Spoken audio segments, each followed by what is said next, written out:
welcome to Coffee with Isa. My name is Liz, aka Isabel Sharon, aka Liz for Paris Adored, Bondi Babe, and all of my bots. Welcome to another Coffee with Isa. I am actually at Luanes World. It's recently been changed into a winter theme, and it is absolutely beautiful here. Absolutely beautiful. My video certainly doesn't do it any justice, so I recommend that you come over and have a look. I will show you bits in my video today, but not too much because I think, well, why spoil it? I'll let you have a surprise when you come here. Anyhow, today's coffee. Actually, I'm going to keep it really simple.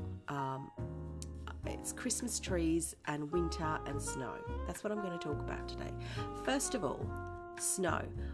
Earlier on this morning, which is, I'm recording this on Sunday, but you get it on Monday. But earlier on this morning, I got so excited because snowflakes was falling outside, and I decided, oh my God.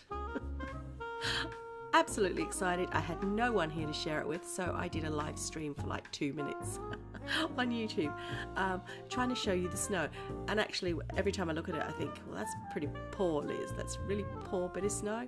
But for me, it was totally exciting. I just wish it had laid, but it didn't. It sort of melted away and has just been wet. I've seen the odd flake come down since, but honestly, nothing that's going to stay. So I'm very disappointed. My brother that lives in London, however, sent me photos, and they've got a nice covering of snow, so I don't know what happened here. Most disappointed. It's just so not fair. I know.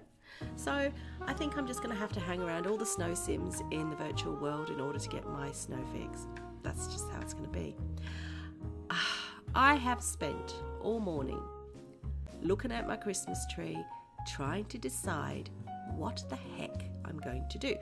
Now, if any of you've got pets, you know how goddamn hard it is to have a pretty Christmas tree with all the little shiny baubles on it and keep it standing up in one place.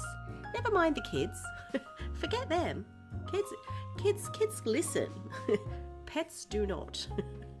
So, every year I've gone to put up my tree since I had my cats, and every year I've had to take it down because the female one, Tippy, tends to try and eat the green shoots off the tree, which are plastic, and they do come off.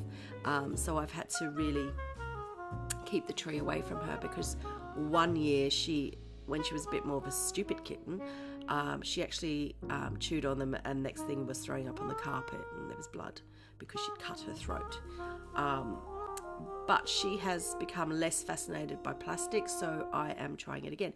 Bondi has a thing about baubles, and he doesn't really go for the bottom ones. He likes to go for the top ones, and I do wish I could pick up my camera and film this as fast as it happens, but it's been something I can't do because in the meantime I'm like screaming, get off!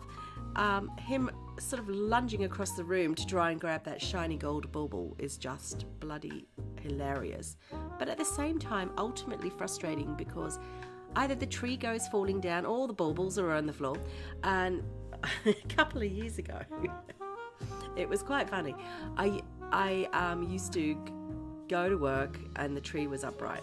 When I came home, I'd find the tree over and baubles all around the apartment because he'd get every single one of them and flick them around. And it was funny because I used to come home and I knew what I'd find when I walked to my front door. And it was kind of like a game. And I didn't mind it. But this was on my other tree. This isn't on this tree.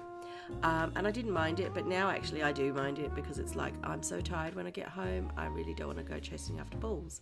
So I've taken a real big gamble putting this tree up. And already about 5 times I've had to chase them with the water squirter. That's how I trained them not to get on the sides in the kitchen. My cats do not get up where there is food or anything, is water. They don't like it. They have a squirt, like a fine mist spray of water, and then they dash. So I'm trying to do that to sort of see if that will work.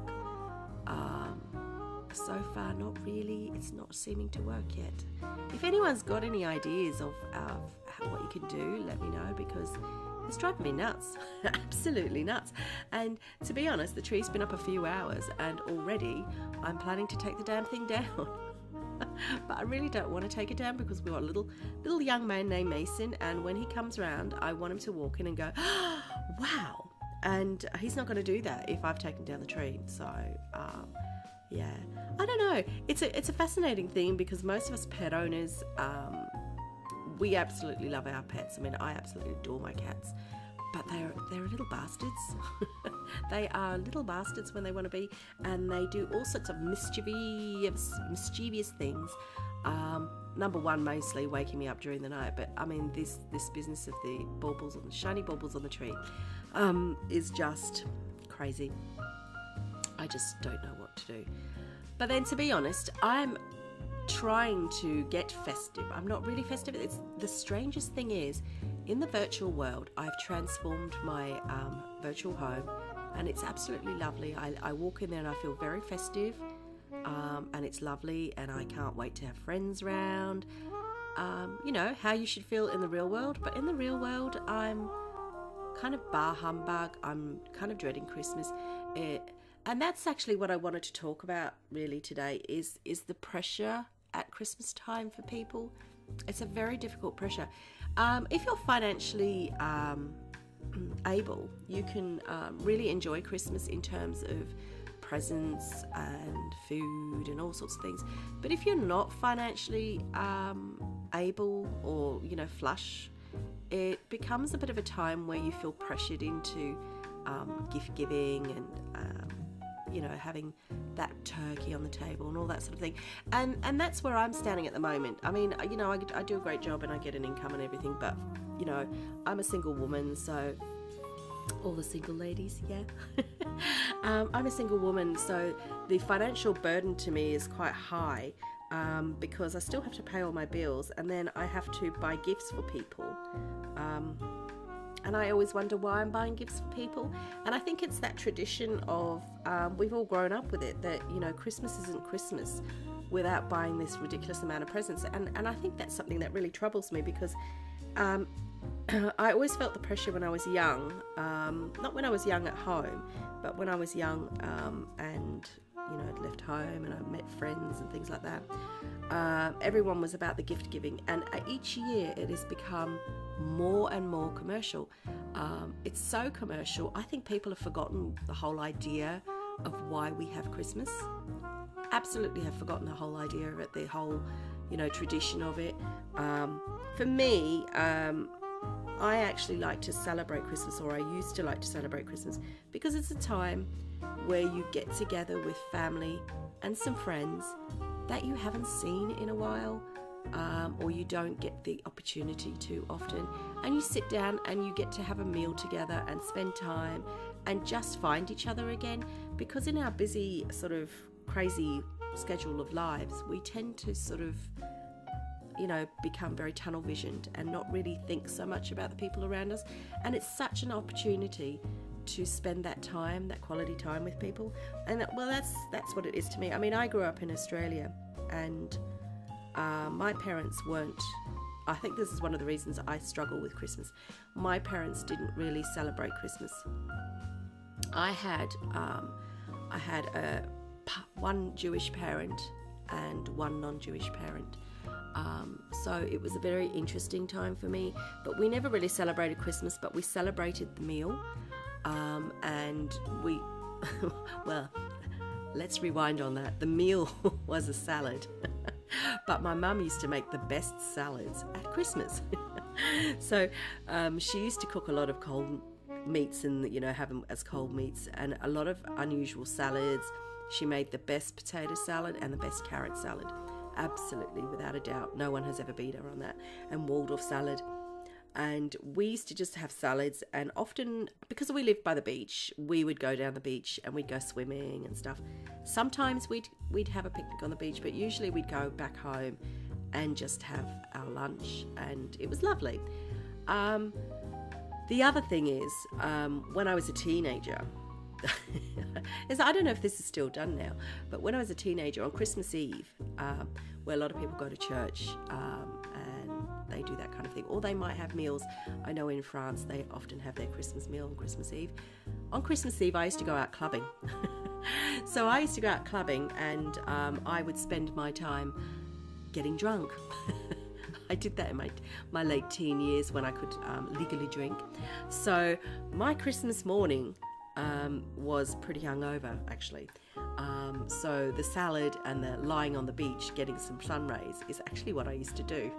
So there's me admitting it. Yeah. And yeah, that was Christmas. Christmas was just very laid back. We didn't really have a whole lot of chocolates. These days people have chocolates everywhere and stuff. We always had dates and nuts. That was kind of like the tradition in my home. So we had plenty of dates and nuts and fruit. We always had, like, you know, the mandarins, although in the UK, satsumas, mandarins and oranges, all the citrus fruits, and they were sort of in bowls around the home with the fruit and nuts. But that was it. It was maybe in the last 2 years of me being at home as a teenager, my parents decided to introduce a Christmas tree, which was very strange for me because I'd never been used to a Christmas tree. But it was nice. It was a very bare Christmas tree, but we didn't really do festive decorations and all that kind of thing. And yeah, I think when I was 17, 18, I got gifts at Christmas. They were my first gifts. But we never really used to get gifts, you see. So I grew up without that. So for me as an adult living in the United Kingdom, because in the United Kingdom, and I guess in America as well, Christmas is a very, very big traditional experience, and it's very wintry, and it's the big roast turkey dinner and lots of copious alcohol, lots of food, in fact overindulging of food, so much food that actually I get concerned that it goes to waste, but that's me. And it's a lot of gift giving, but it's the pressure. So, you know, over here I noticed Christmas, I think about the 10th of November I started to notice Christmas. Honestly, the shops started to get the Christmas things in. And as November went on, you suddenly saw the wrapping paper, the cards, then the start of the gift boxes. But I did see all the mince pies and the Christmas cakes and all those sorts of things coming out. So the pressure was on already. And then, of course, all the gift giving ideas, you know, started to be advertised. And that's my concern. It's so commercial. It's just such a pressure. And for me, I find it a pressure because, you know, I speak to friends and then they say, oh, I'm going to get you a little gift. And I'm like, please don't. Please don't. I can't afford to buy every Tom, Dick and Harry a gift. That's as basically as it is. And as far as I'm concerned, the most important people that would get a gift would be a partner if I had one, very close friends, very, very close friends. But usually it's for children. As far as I'm concerned, the gifts at Christmas are for the children. And I have obviously made sure that the children have got gifts. Little Mason's got, and my brother's daughter's got, and that's all that matters. It's their little faces as they appear on Christmas morning. But I just find all the hype so much. And I think this year is, I don't know, it's even worse this year because, you know, many people, we've all been through sort of financial ups and downs, you know. In where I work, we've had a pay freeze for 5 years now. 5 years pay freeze. It's been awful. And, you know, everything around you goes up in cost, but your pay hasn't. So basically you've had a pay cut. And you say that to employers and they go, no, you haven't. Yeah, we have. We've had a pay cut because our pay no longer meets our daily needs. You know, the gas, electricity, the telephone bills, the internet bills, everything's gone up. It's crazy. Even the rent. I mean, my rent's gone up £100 in 1 year. And you just think, wow, I actually work to live. I don't work and get benefit out of my job anymore. It's just to live.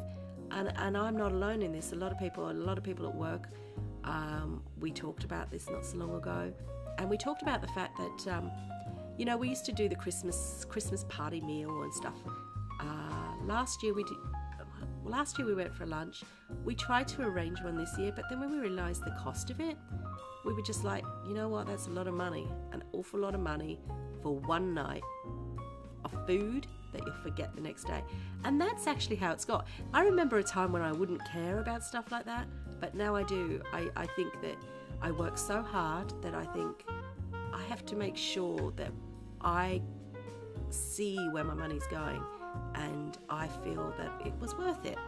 So for me, what's worth it is actually little ones, little people, and a nice meal. So for me, Christmas will be all about the meal and having a really nice meal and spending time with people that I love, and just, you know, being together, because we aren't often always together in the same room, because we're all adults, so we all lead busy lives, and that's the sort of nature of how it goes. You know, it's just life, isn't it? But I do love Christmas lights and stuff. When I go past people's houses in the evenings when I get home from work, oh my God. The Christmas decorations. There are some most beautiful ones, absolutely beautiful ones, but my God, there are some garish ones. I have seen the most garish ones, and if I can think to do it, I'm going to take photos along the way so that I can actually share it with people on my blog, because it's so funny. Some of these houses are like adorned like Christmas trees. Oh my God, they are awful. And I just think, my God, their electricity bill must be huge. And if one spark, does it cause a fire? Does the whole house burn down? I don't know. It's just bizarre. As you can hear, my voice is not okay. And that's another reason I'm not going to talk for long, because I've been really struggling and I just want to cough all the time. So it's just a pain in the neck. But I just wanted to know what other people's thoughts are on Christmas, and do you do all the big money spending and stuff? You know what? I'm actually loving, like I said, I'm actually loving my virtual Christmas feelings, because it's within my financial remit that I can do it. I'm able to do it, and I'm loving it, because it's just, I don't know. It's just so much more cozier, I think. In reality, the reality is that it costs a lot of money, and I've just kind of like thought to myself, you know what? Wow, I don't want to do that anymore. I've been caught up in this trap for many years, like everyone else. That sort of treadmill where you keep these stores thriving, absolutely thriving. They make multi-million dollars and pounds, because we rush out and go mad and buy gifts, and without even thinking, because we just want to see someone's face, open it and light up and all that, and then they put it in the cupboard and it's never seen again. I'm guilty of that too. Do you know how many moisturizers and nail polishes and perfumes I got last year? Ridiculous. A lot of them still unopened, and that's the thing. You just think it's too much. It's so commercial, and I guess I keep saying this to my kids, I'd like to just go back to when it was simple. And they're always like, oh, really? And I'm like, yeah, really. I want it to go back. And gifts to be about promises to spend time, a gift to go on a picnic. You know, those IOU gifts. I'd be happy with that. I just wish other people would be. You know, the giving of time is like the most precious thing you can give to people. Not these gifts that they throw away in their cupboard and they never get seen again. And you know, and you're either, you know, you've actually gone without something in your household to get that gift, or actually you've used a credit card and you're paying back at an interest rate. I mean, those are the realities for most people. And so I think I would like to spend time being more creative with gifts, and I am going to get creative with gifts this year for people, because I'm not buying gifts. The only people that are getting gifts are my children and you know, the little fellow and my niece. That's it. No one else is going to get a gift, and they all understand that. I've already said, but I am actually going to do something for them, and that is going to be the gift of IOUs. In other words, I'm going to do things for people. I'm going to make promises to people that I'm going to do little things for them, and they get to choose. I'm going to have a little list, and they get to choose. So the list will be, you know, go shopping, go on a picnic, cook you a meal, have a pamper day. Yes, and me doing all the pampering, I know. Have a pamper day, you know, make a video, take a really nice photo for them. It's just simple little things like that we spend time together as well. And that's what I'm going to do for all the people I'm close to, because I just think it's simple, and it just means that we connect, and you know, that's what it's all about. That is what it's all about. So that's, I don't know if anyone else has any other ideas of like things like that. I'd love to hear it. I also thought I'm going to bake cookies. Oh God, the last time I baked cookies, yeah. But I'm going to try it again, and I'm going to make little things that people can eat, and just sort of wrap them up in beautiful cellophanes and little ribbons and stuff like that. Just, you know, I think that's going to be quite nice. We'll see. Anyhow, I am trying to get festive, as you can tell. I struggle with it, but we will see. Anyhow, that's my coffee with Isa. I know, incredibly short. Yes, it is incredibly short. But I actually didn't want to, in my coffee with Isa, I have always talked about recently very serious subjects, and I didn't really want to. I have a number of subjects I want to talk about, but I'm going to leave them till the new year, because I just think I'm just going to make it very light-hearted, and I guess that's why I'm going to call this a Vlogmas, because it's a bit like that. And I'm actually going to show you ideas of what you could do for Christmas at the end of this video, and I will link to all sorts of things in my blog that you can go and do. And yeah, why not? The whole idea of it is to be imaginative and be fantasy. So anyhow, I hope you have a wonderful week, and I will see you no doubt tomorrow or the next day, because I'm always active. But for Coffee with Isa, I will see you next Monday. And as always, which I'm always told that I need to do this, which is, if you want to see this again, hit the subscribe button and click that little bell thing, because apparently it does alert you